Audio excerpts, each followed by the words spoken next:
नमस्ते दोस्तों, मैं कृष्णकांत हूँ सूरत से। कोविड की बीमारी के चलते आज पूरा देश लॉकडाउन में है। पूरा देश तो लॉकडाउन में है, पर देश की संवेदनाएं भी जैसे लॉकडाउन में है, ऐसा हम लोग सूरत में बैठे हुए महसूस कर रहे हैं।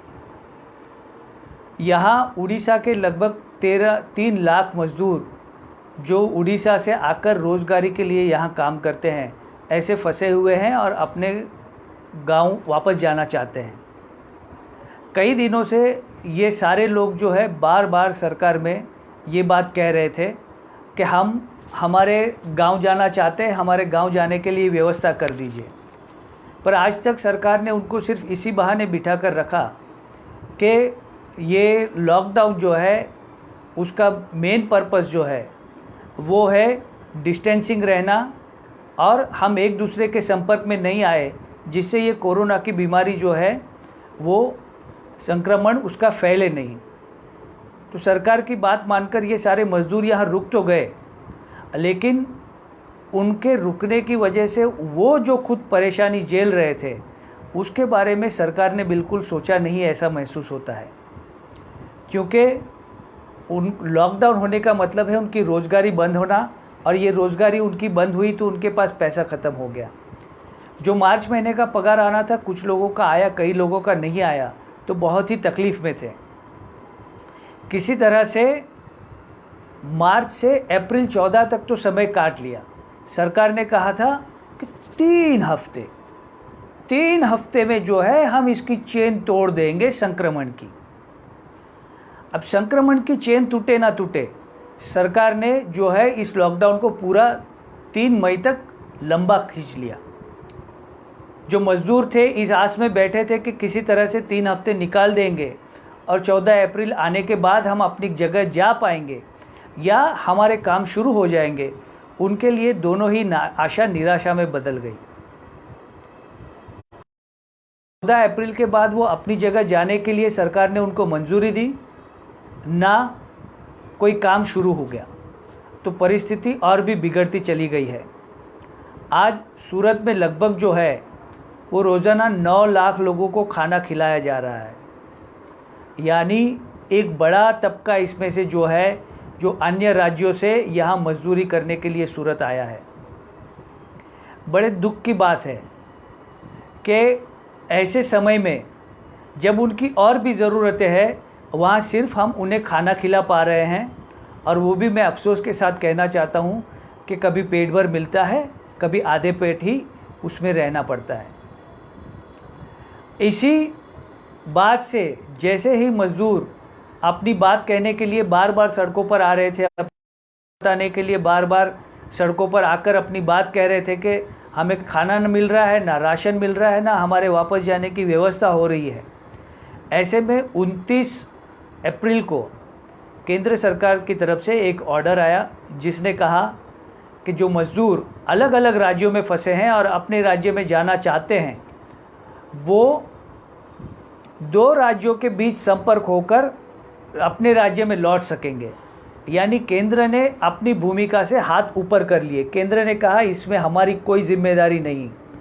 आप अगर आपके राज्य जाना चाहते हैं तो जिस राज्य में आप फंसे हैं और जो आपका गृह राज्य है, ये दोनों के बीच अगर तालमेल होगा तभी ही आप राज्य में जा पाएंगे।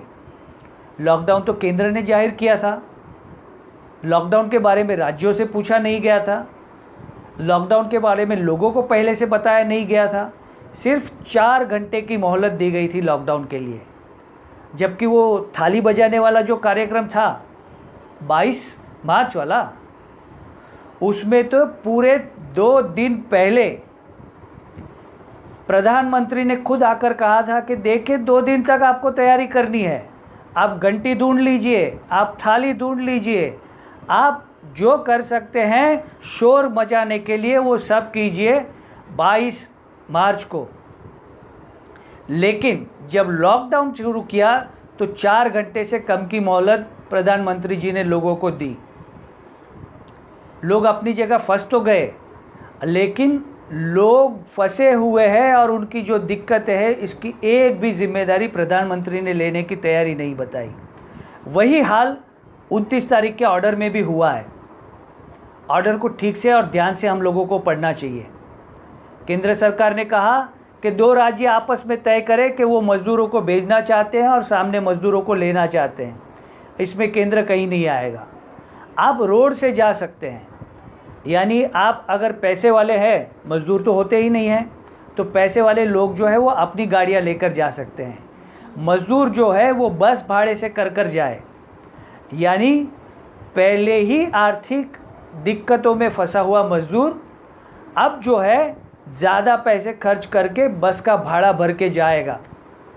जो बस आम दिनों में यहाँ से उड़ीसा के लिए 2200 में हो जाती थी एक व्यक्ति के लिए, आज जो है वो 3,500 से 4,000 रुपये देने के लिए मजबूर है ये मेहनतकश और श्रमिक हमारे देश का, जो हमारे देश की आर्थिक तंत्रों को चलाता है, जिसके बिना हमारे फैक्ट्रियों में लोग जो है वो अगर काम नहीं करेंगे तो फैक्ट्रियां नहीं चलेगी।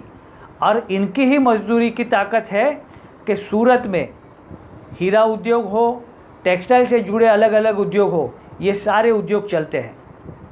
लेकिन जब इनकी चिंता की बात आई तो इनकी चिंता के बारे में केंद्र सरकार ने कोई जिम्मेदारी नहीं ली। 29 तारीख के ऑर्डर के बाद आनन फानन में एक और ऑर्डर उसके बाद आता है।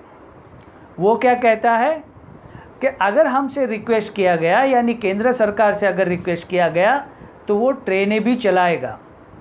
यानी कोई तैयारी नहीं की गई थी कि हो सकता है राज्यों की तरफ से ट्रेनों की दरख्वास्त आएगी, रिक्वेस्ट आएगी, लेकिन वो ट्रेनें भी किस तरह से चलेगी इसके बारे में कोई गाइडलाइन नहीं है। आप केंद्र सरकार की हर तरह की गाइडलाइन देख लीजिए। सोशल डिस्टेंसिंग यानी देह दूरी, फिजिकल दूरी के बारे में गाइडलाइन है। कोरोना से बचने के लिए गाइडलाइन है। बार बार आरोग्य सेतु ऐप डाउनलोड कीजिए और कोरोना संक्रमण को रोकिए, ये केंद्र सरकार कह रही है। लेकिन यही केंद्र सरकार ये साफ नहीं करती है कि किसी एक राज्य में फंसा हुआ मजदूर अगर अपने राज्य में जाना चाहता है तो उसकी प्रोसीजर क्या होगी, क्या टिकट का खर्च वो उठाएगा या केंद्र सरकार उठाएगी या कोई और उठाएगा, और इसके लिए प्रक्रियाएं क्या होगी जिसके तहत रेलवे जो है लोगों की टिकट भी काटेगा और लोगों के वापस जाने की व्यवस्था भी करेगा। ये सब छोड़ दिया गया राज्यों पर, उन राज्यों पर जिनसे 25 तारीख का लॉकडाउन लगाने से पहले पूछा नहीं गया, जिनसे ये बात भी राय मशवरा सबसे नहीं हुई, क्योंकि एक वीडियो कॉन्फ्रेंसिंग हुआ था 19 तारीख से पहले, आप सब लोगों ने वो उसके बारे में पढ़ा होगा। लेकिन उस वीडियो कॉन्फ्रेंसिंग की एक ख़ास बात थी कि हमारे देश के सारे राज्यों के मुख्यमंत्री इसमें शामिल हो, ऐसी बात तो थी, लेकिन राज्य के सारे मुख्यमंत्री बोल नहीं पाएंगे, ये इस वीडियो कॉन्फ्रेंसिंग की शर्त थी। सिर्फ जिन मुख्यमंत्रियों को मंजूरी दी गई थी ऐसे चंद ही मुख्यमंत्री अपनी बात रख पाएंगे, ये वीडियो कॉन्फ्रेंसिंग में था। और उसके बाद तो लॉकडाउन अभी और 2 हफ्तों के लिए बढ़ाया गया है। यानी हमारे मुख्यमंत्रियों को भी ये केंद्र सरकार जो है सुनना नहीं चाहती है, जो अपने राज्य के फंसे हुए मजदूरों की बात करना चाहते थे, जो राज्य में चल रही दिक्कतों की बात करना चाहते थे, जो जीएसटी का पैसा केंद्र के पास अटका पड़ा है और केंद्र क्यों नहीं दे रहा है, ये सवाल करना चाहते थे। ऐसे राज्यों को चुप कराया गया, उनके वीडियो कॉन्फ्रेंसिंग में माइक म्यूट रखे गए ताकि वो लोग कुछ बोल नहीं सके। लेकिन जगह जगह फंसे हुए मजदूर बोल रहे हैं। सूरत से जो ट्रेनें चलाई जा रही है उसके लिए मजदूरों से पैसा लिया जा रहा है। मजदूरों से कहा जा रहा है कि आपको टिकट का पैसा देना होगा। मजदूर वो देने के लिए भी तैयार है, लेकिन ट्रेन कब चलेगी, टिकट किससे कहकर निकालना है, कौन हमारे टिकट निकालने के लिए लिस्ट बनाएगा, इसकी कोई साफ जानकारी जो है वो आज की तारीख में ना सूरत जिला प्रशासन दे पा रहा है। सूरत पुलिस कमिश्नर जो इसकी व्यवस्था की बात करते हैं और आज सुबह ही उन्होंने एक पत्रकारों से बातचीत की है, वो भी इसकी कोई सफाई नहीं दे रही है। तो लोग परेशान हैं। उड़िया के लोग बार बार सुबह से मुझे फ़ोन कर रहे हैं कि हम जाना चाहते हैं अपने गांव, 700 रुपया अगर भरना पड़े जो टिकट का चार्ज है तो हम भरने के लिए तैयार है, लेकिन हमको ये तो बताए कि ये टिकट हमको कहाँ जाकर निकालना है।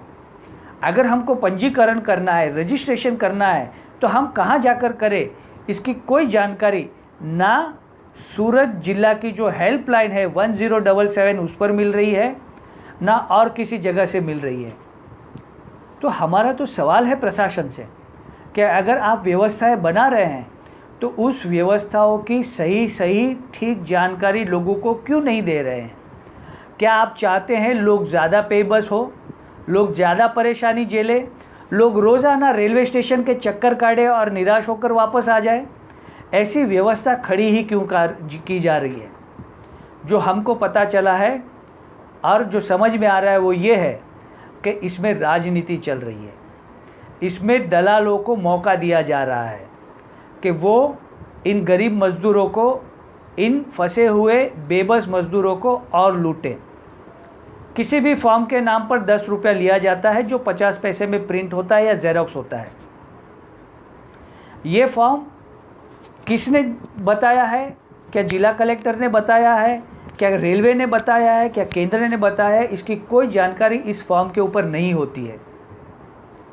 लोग बेचारे क्योंकि अपने गांव ऐसे फॉर्म 10-10 रुपए देकर भी खरीद रहे हैं। उनकी मजबूरी का फ़ायदा उठाया जा रहा है। उनसे ये कहा जा रहा है कि आप पैसा दीजिए, आपका नाम लिस्ट में आ जाए, ऐसी हम कोशिश करेंगे। उसके लिए घूस मांगी जा रही है, पैसा मांगा जा रहा है। और यहाँ सूरत जिला का तंत्र या गुजरात सरकार कोई भी इस मामले में सफाई देने के लिए या जिम्मेदारी उठाने के लिए तैयार नहीं है।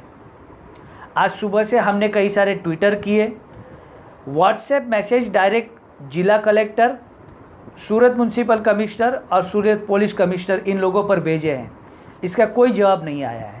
हमने पत्रकारों से भी ये जानकारी लेने की कोशिश की कि भाई ये तो बताइए कि कोई अगर मजबूर बेचारा मजदूर अपने गांव लौटना चाहता है तो वो कैसे जानकारी लेगा कि कब ट्रेन चलेगी, इस ट्रेन का टिकट कहाँ से और कैसे मिलेगा, कौन है जिसको अधिकृत किया गया है कि ये टिकट वितरण करे, ये टिकट बेचे। रेलवे बेचेगा तो रेलवे नहीं बेचेगा क्योंकि रेलवे स्टेशन पर टिकट नहीं बिकने वाली है।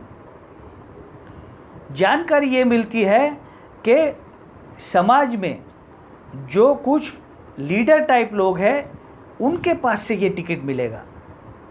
तो ये लीडर टाइप लोग कौन है, ये अगर आप ढूंढेंगे तो आपको मीडिया में तस्वीरों से पता चलेगा।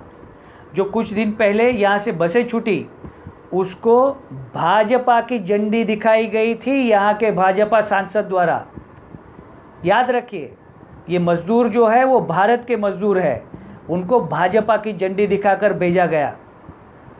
कहा जाता है कि हमारे देश के 130 करोड़ नागरिक है, तो ये 130 करोड़ नागरिकों की मजबूरी का फ़ायदा किसी पार्टी की झंडी दिखाकर उठाया जा रहा है। आज जो ट्रेन चली है सूरत से उड़ीसा के लिए, उस ट्रेन में भी यही हाल हुआ। बिना सोशल डिस्टेंस का पालन किए हुए, बिना मास्क लगाए हुए, वीडियो है, तस्वीरें हैं, ये सांसद जो है वो भाजपा की झंडी दिखाकर ट्रेन को आगे बढ़ाता है। ये क्या तरीका हुआ? लोगों की मजबूरी का फ़ायदा आप अपनी राजनीति के लिए उठाने वाले हैं। ये वही सांसद है जिन्होंने हज़ारों लोगों को उनके ऑफिस के बाहर लाइन लगवाने को कहा था। क्यों? क्योंकि जिला प्रशासन जब फॉर्म नहीं बांट रहा था तब इन सांसद के ऑफिस से एक तरह के फॉर्म बांटे जा रहे थे। तो क्या अब राजनीतिक पार्टियां तय करेगी कि कौन ट्रेन में बैठेगा, कौन ट्रेन में नहीं बैठेगा? ये सवाल गुजरात की सरकार, जो सबके वोटों से चुनकर आती है और सबकी सरकार कहलाई जाती है, सूरत जिला तंत्र जो सूरत के हर नागरिक के लिए काम करना चाहिए, भारत सरकार और भारत का गृह विभाग और बाकी सारा तंत्र जो इस देश के हर नागरिक को जवाबदेह है, क्या वो जवाब देगा कि इन मजबूरी में फंसे हुए मजदूरों को जाने के लिए मुफ्त में व्यवस्था क्यों नहीं हो रही है? टिकट लेकर भी व्यवस्था हो रही है तो उसकी पूरी जानकारी उन तक क्यों नहीं दी जा रही है? वो कैसे अपनी टिकट सुनिश्चित करेंगे? उनको ट्रेन का टाइम टेबल कैसे पता चलेगा? उनको रेलवे स्टेशन कब जाना है कब नहीं जाना है इसकी जानकारी कैसे होगी?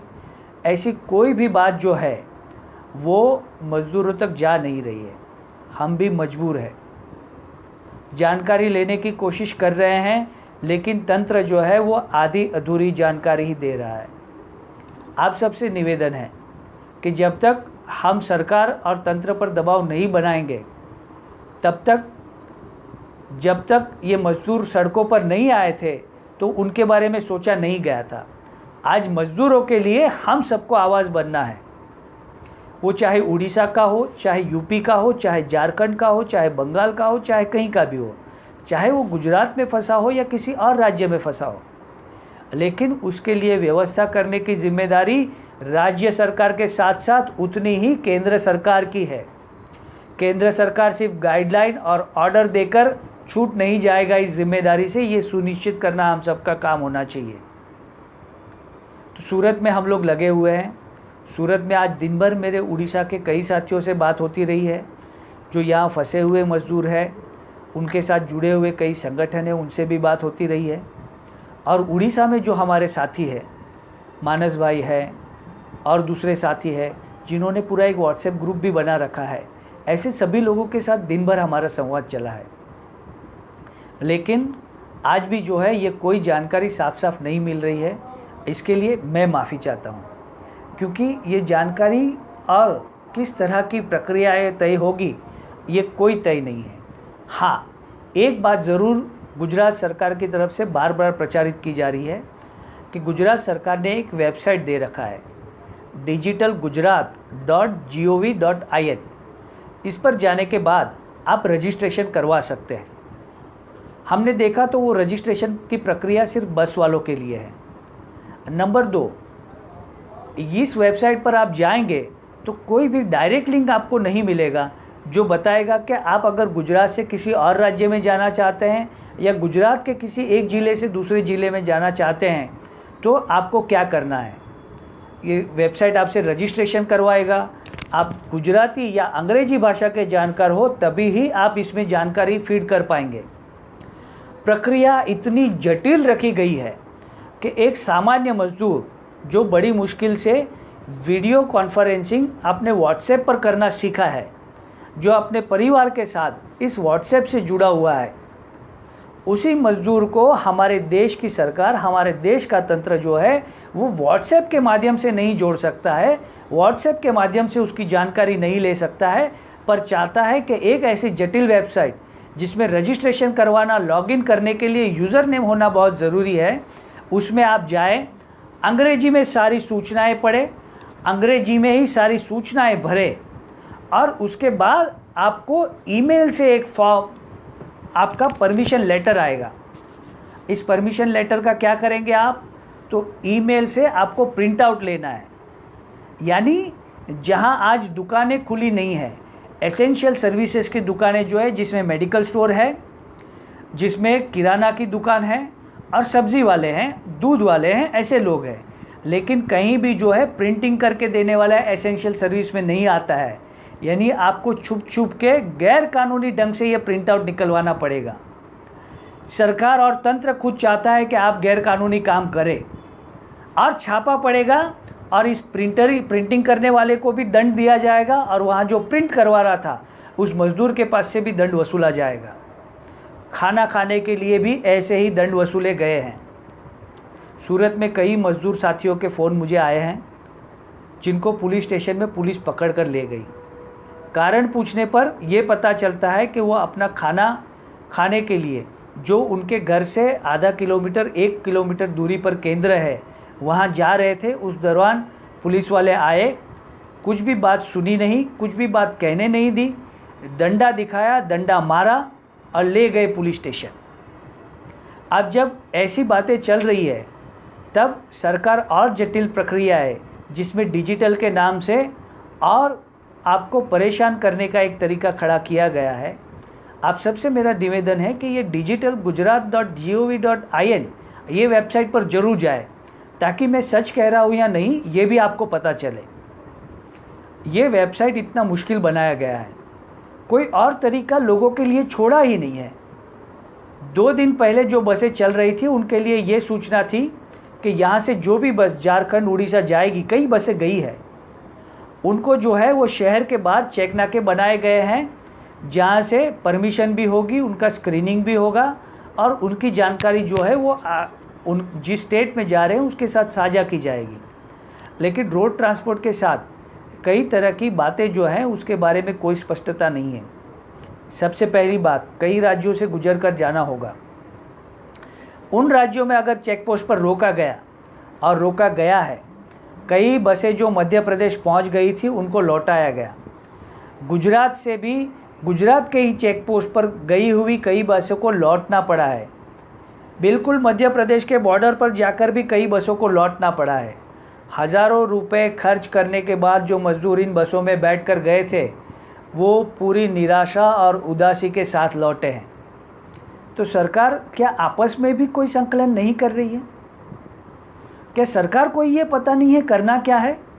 और अगर ये बस चलिए आगे निकल भी गई तो इसकी क्या गारंटी है कि रास्ते में कोई स्टेट में कोई पुलिस वाला किसी नाके पर उसको रोक कर ये नहीं पूछेगा, अरे भैया आपके पास तो पूरे कागज़ ही नहीं है, नहीं आप आगे नहीं जा सकते, हम तो नहीं जाने देंगे। फिर क्या होगा आप सभी जानते हैं। हमारे देश में ये होता है, साहब बड़े मजबूरी में फंसे हैं, कुछ तो कर दीजिए ना। बड़ी मुश्किल से इतने दिनों से हम लोग भूखे प्यासे रहे हैं, कुछ पैसे का जुगाड़ करके कहीं से उधारी कर कर सेठ से एडवांस मांगकर हम आए हैं, तो कुछ तो कर दीजिए। ठीक है चलो थोड़ा सा पैसा दे दो, आपको जाने देते हैं। ऐसे रास्ते भर में इन मजबूर लोगों से और पैसे की उगाही होने वाली है। और ये जो भ्रष्टाचार होगा इसकी जिम्मेदारी क्या केंद्र लेगा? क्या हमारे मुख्य प्रधान और हमारे देश के प्रधानमंत्री ये लेने वाले हैं जिम्मेदारी? ये मजदूर जो है वो रास्ते में लूटा जाएगा, जो आज फॉर्म के नाम पर लूटा जा रहा है, कोई जिम्मेदारी नहीं ले रहा है।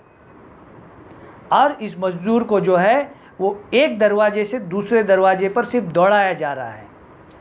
जो चेक पोस्ट से मंजूरी मिल रही थी उसी मंजूरी को आज जिला कलेक्टर ने खारिज कर दिया है सूरत के।